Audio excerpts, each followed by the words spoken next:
In the little town where I lived when I was growing up, there was one man that all of the kids admired. He was an old cowboy named Slim. He lived in a tumble-down house across the railroad tracks. But sooner or later, every kid would go over there to visit him because Slim could tell stories. He would talk about cowboying back in the open range days. He would talk about outlaws and cattlemen and horses he had known. Slim liked to say this: "Boys, the smartest thing on the range is a good cow pony. Next to that is a sheepdog. Third in line is a man with a college education." Well, I never really understood why he thought a college-educated man was so smart, because I knew Slim had only gone through the 4th grade, and I thought he was about the smartest man in the world. But I knew that he was right, that dogs can be very intelligent, because I had a few smart dogs myself when I was a kid. I had one dog that was part retriever, and he was the smartest of them all. You may have had a dog that'll fetch back a stick if you throw it or play catch with you. My dog could do those things by the time it was 1 week old. And by the time it was full grown, it could understand anything I said. It would bring me anything I would ask for.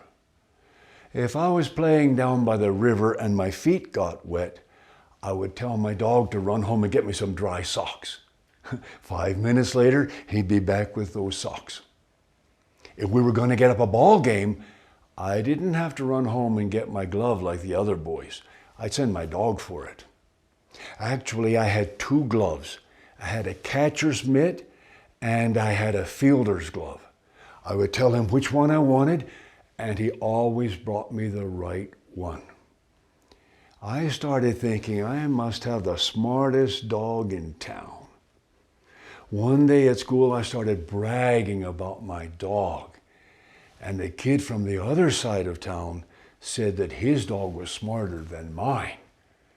We started to argue about it, and the next thing you know, we had made a bet. We bet $5 apiece. That was a lot of money for a kid back in those days. We said that when Saturday came around, we would have a contest. We would find out who had the smartest dog. Well, when Saturday came around, I got my dog and got all my friends together. We went to the vacant lot where we were going to have the contest. Pretty soon, the kid from across town showed up with his friends and his dog. The contest began. First, we did all of the usual things. We had our dogs sit up and beg and shake hands and stand on their 2 hind legs. My dog could do all of those things. My dog could also stand on his 2 left legs or his 2 right legs. And he never got right and left confused like a lot of people do. But the kid from across town, he said, "That's nothing. Watch this." He said to his dog, "Run home and find out if my mom is baking cookies." His dog ran away up the street. When his dog came back, he shook his head yes. I sent one of my friends to find out, and it was true. The boy's mom was baking chocolate chip cookies.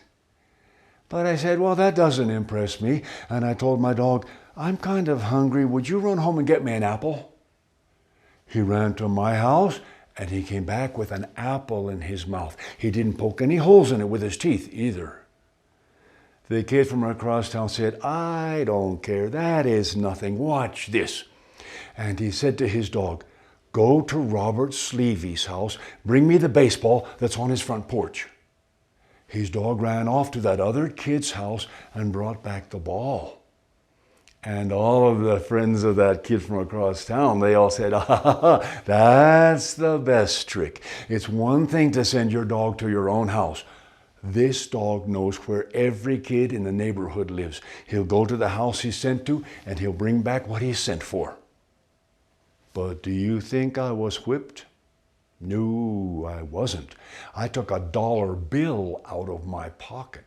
I said to my dog, run down to Hamilton's store and bring me a package of juicy fruit gum. My dog jumped up and snipped that dollar bill from my hand and ran off down the street. And when he came back, he had a little brown paper sack in his mouth. I showed everybody what was inside the sack.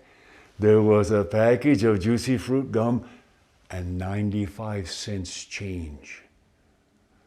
The kid from across town said, now wait a minute. How did he get the gum in that sack? How did he get the change in there? I said, well, Mr. Hamilton down at the store knows my dog. He'll just take whatever my dog picks out and put it in a sack and put the change there and send them back to me. The kid from the other side of town said, oh, then that doesn't count. Your dog had help. I said, what do you mean it doesn't count? He picked out the right flavor of gum, didn't he? Well, all of my friends agreed with me. And all of the other kids' friends agreed with him. A big argument started, and it was about to turn into a fist fight. But then somebody had enough sense to say, wait, let's go talk to Slim. We'll let him settle the argument. So we all went trooping off across the tracks to Slim's house. The kitchen door was open, and we walked right inside. And we all started to laugh.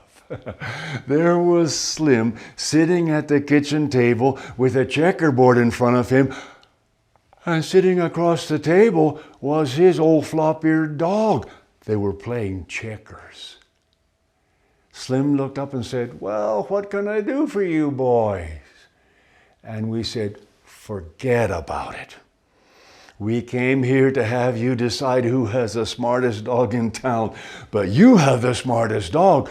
Your dog can play checkers. Slim kind of poked a finger up under his hat and scratched his head. He said, oh, this old dog ain't so smart. I just beat him 3 games out of 5. That sort of taught me a lesson about bragging. But it didn't teach me a thing about lying, did it?